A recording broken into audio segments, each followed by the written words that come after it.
Assalamu alaikum class, this is Mohammad Iqbal Bhabakhair, your course facilitator for the CAF 3 Data System and Risk paper from Tabani's School of Accountancy. अच्छा, आज की तारीख में हम एनेक्स्चर्स के ऊपर बात करेंगे और सबसे पहले हम बात करेंगे एनेक्स्चर ए के ऊपर। और मेरी कोशिश ये होगी कि एनेक्स्चर्स तमाम किस्म के annexures including annexure A which is the agenda of this today's class, इसको हम जल्द से जल्द इसको कवरअप करें एग्ज़ाम पॉइंट ऑफ व्यू से, इसको देखें और वीडियो को आखिर तक देखिएगा इसलिए क्योंकि इसके अंदर मैंने आपके एमसीक्यूज़ भी कवर करने हैं और हम बहुत शॉर्टली देखेंगे कि एनेक्स्चर ए जो है वो किस बारे में है, इसको समझेंगे कंटेंट वाइज भी और इसको quickly examination point of view से भी देखेंगे कि क्या क्या एग्जामिनर जो है वो एनेक्स्चर ए के अंदर जो है वो पूछ सकता है। तो आइए ज़रा सा कंटेंट की तरफ मूव करते हैं विदाउट वेस्टिंग टाइम। सबसे पहले दिमाग में रखिएगा कि annexure A is all about COBIT. Sir ये कोबिट क्या चीज़ है? एक्सक्यूज़ मी सर, ये कोबिट क्या चीज़ है? भाई कोबिट का मतलब ये है, पहले तो इसका देख लेते हैं कि किस चीज़ का फुल फॉर्म है। सी से हमारे पास आता है कंट्रोल, ठीक। अच्छा, उसके बाद ओ बी से हमारे पास आता है ऑब्जेक्टिव, कंट्रोल ऑब्जेक्टिव्स फॉर, ठीक। इंफॉर्मेशन, आई से हमारे पास इंफॉर्मेशन है, ठीक। And related technology, and related technology, जो टी से है वो हमारे पास टेक्नोलॉजी आती है।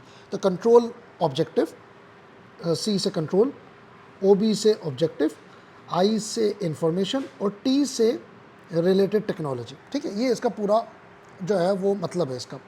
अच्छा, इसका मतलब ये है कि सर ये जो कोविड है ना, ये है क्या सर? ये फ्रेमवर्क है, ठीक है।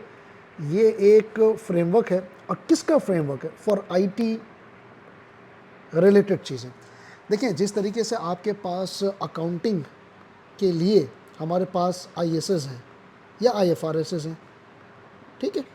जिस तरीके से हमारे पास ऑडिट के लिए आइजाज हैं, ठीक है। जिस तरीके से हमारे पास टैक्स के लिए टैक्स ऑर्डिनेंस है, जिस तरीके से हमारे पास कंपनी लॉ के लिए कंपनीज एक्ट है, जिस तरीके से हमारे पास बी लॉ के लिए हमारे पास बेयर एक्ट है, ठीक है ना। ये स्टैंडर्ड्स हैं जो हमें बताते हैं कि अकाउंटिंग कैसे करनी है, ऑडिट कैसे करना है, टैक्स कैसे करना है, कंपनी के लॉस कैसे करने हैं, ये स्टैंडर्ड्स हैं। इसी तरीके से आईटी से रिलेटेड हमारे पास, आईटी से रिलेटेड जो हमारे पास स्टैंडर्ड है ना, जो कि एक फ्रेमवर्क है, इसको स्टैंडर्ड इसलिए नहीं कह सकते, मतलब स्टैंडर्ड ही है एक्चुअल में तो, लेकिन इसको हम ज़्यादातर इसके अंदर प्रिंसिपल्स और फ्रेमवर्क इसलिए है क्योंकि ये अभी रिकमेंडेड है for the companies to opt.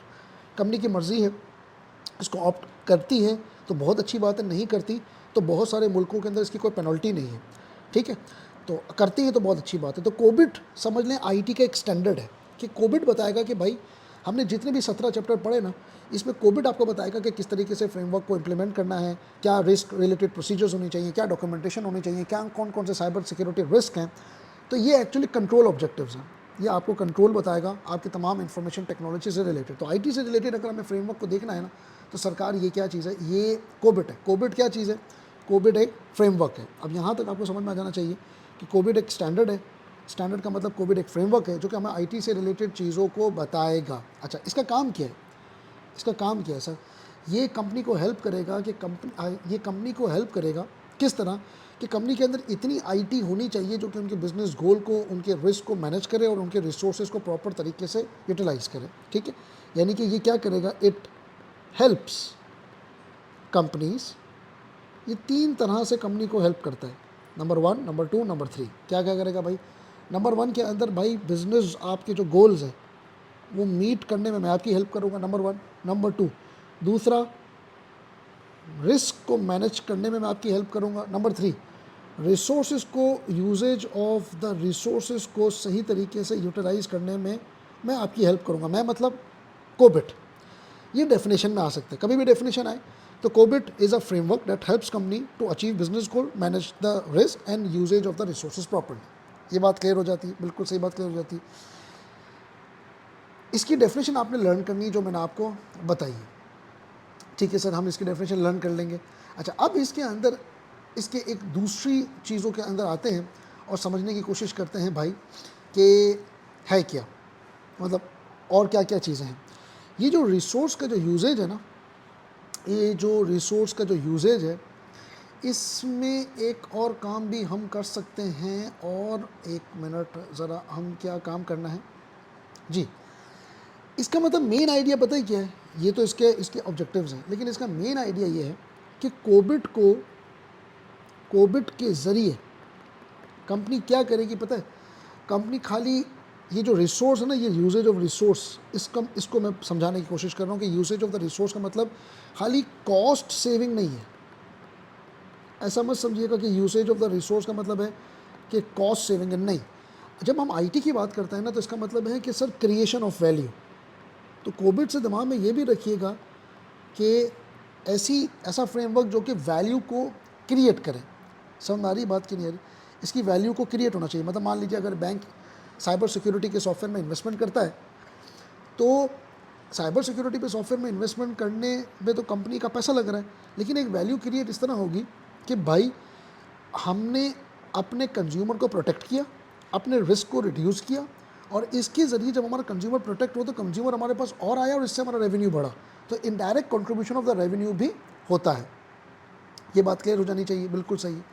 तो ये सर, ये कोविड की डेफिनेशन थी, और ये कोविड से रिलेटेड एक आपको मैंने एक ऑब्जेक्टिव बताया। अच्छा, अब कोविड में हम जो है ना वो क्या क्या पढ़ेंगे, इस पूरे कोर्स के अंदर कोविड में है क्या क्या, ये भी हम ज़रा देख लेते हैं।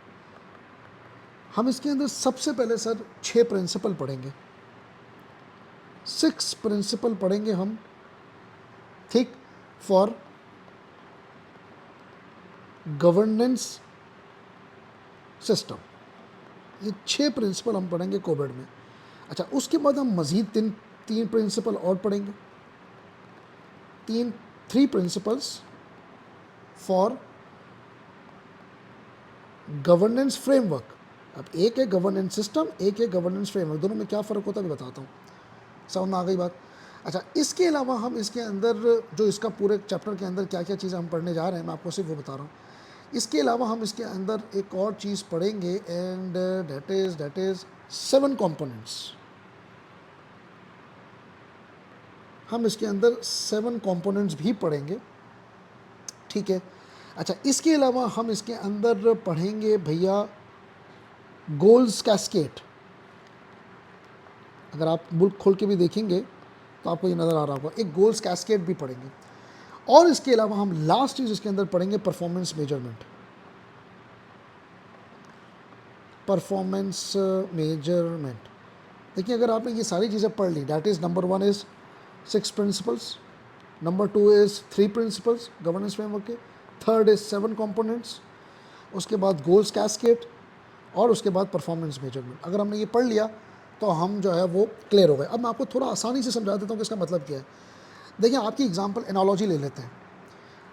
आप सीए करने के लिए आए, तो सीए का स्ट्रक्चर कैसा है, इसके अंदर कितने पेपर्स हैं, कितने मॉड्यूल्स हैं, कौन से वक्त में कितने पेपर पास करने ज़रूरी हैं, कितने स्टेजेस हैं, कौन सा स्टेज पास करेंगे तो पीआरसी क्लियर कहलाएगा, कितने पेपर पास करेंगे तो ग्रुप ए क्लियर कहलाएगा, कितने पेपर पास करेंगे तो आप जो है वो ग्रुप बी क्लियर कहलाएगा, आधा चार्टर अकाउंटेंट बनेंगे आप। उसके बाद आप फाइनल में जाएंगे उसके बाद उसके फॉर्म में जाएंगे, यानी कि पूरे सीए का एक स्ट्रक्चर, ठीक है ना।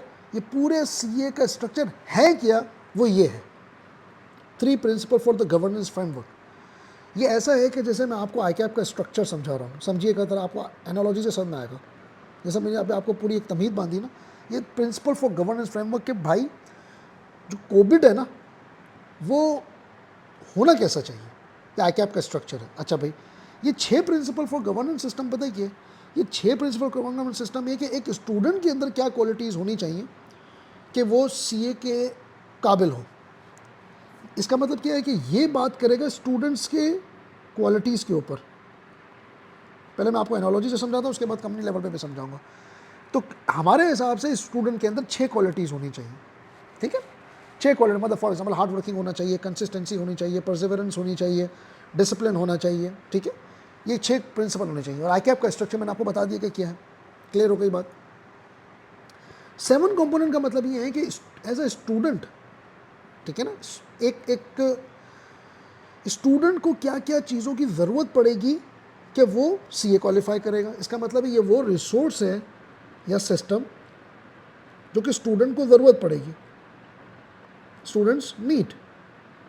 इन order to qualify the chartered accountancy. For example सबसे पहले उसको पैसों की ज़रूरत पड़ेगी, उसके बाद उसको किताबों की ज़रूरत पड़ेगी, उसके बाद उसको जो है वो लाइब्रेरी की ज़रूरत पड़ेगी। तो कहने का मतलब है कि उसको क्या उसको टीचर की ज़रूरत पड़ेगी, ठीक है, उसको एक आधे फ़ोन की ज़रूरत पड़ेगी जिसमें इंटरनेट की कनेक्टिविटी हो ताकि वो रिकॉर्डेड लेक्चर्स देख सके। तो एक स्टूडेंट की क्वालिटी है, एक स्टूडेंट का रिसोर्स है, ठीक है, ये बात समझ में आ जाती है बात। उसके बाद गोल कैस्केड। गोल कैस्केड का मतलब कि यार स्टूडेंट का जो ख्वाब है, उसकी जो स्ट्रेटजी है कि सर मैं इस तरीके से पढ़ाई करूँगा, वो किस तरीके से उसके जो उसके फाइनल उसकी डेस्टिनेशन है चार्टर्ड अकाउंटेंसी, उसके साथ अलाइनमेंट कैसे हो, गोल्स कैस्केड कैसे हो, यानी कि how dream of becoming a chartered accountancy becomes an action, ठीक है ना। तो स्ट्रेटजी को हम गोल के साथ कैसे अलाइन करें, जैसे मैंने बताया कि चार्टर्ड अकाउंटेंट अपने आप को, चार्टर्ड अकाउंटेंट तो एक ड्रीम है ना, फ्यूचर का एक गोल है, लेकिन आज मैं क्या करूँगा कि मैं उसके साथ बनूँ। तो ये गोल्स का कैस्केड है, यानी कि गोल्स को अपनी स्ट्रेटजी के साथ किस तरीके से अलाइनमेंट करूँ, वर्ड है अलाइनमेंट। तो ये भी एक कोबिट के अंदर हम पढ़ेंगे। और फाइनली एक स्टूडेंट अपने आप को कैसे अपनी प्रोग्रेस को मेजर कर सकता है, हाउ स्टूडेंट विल मेजर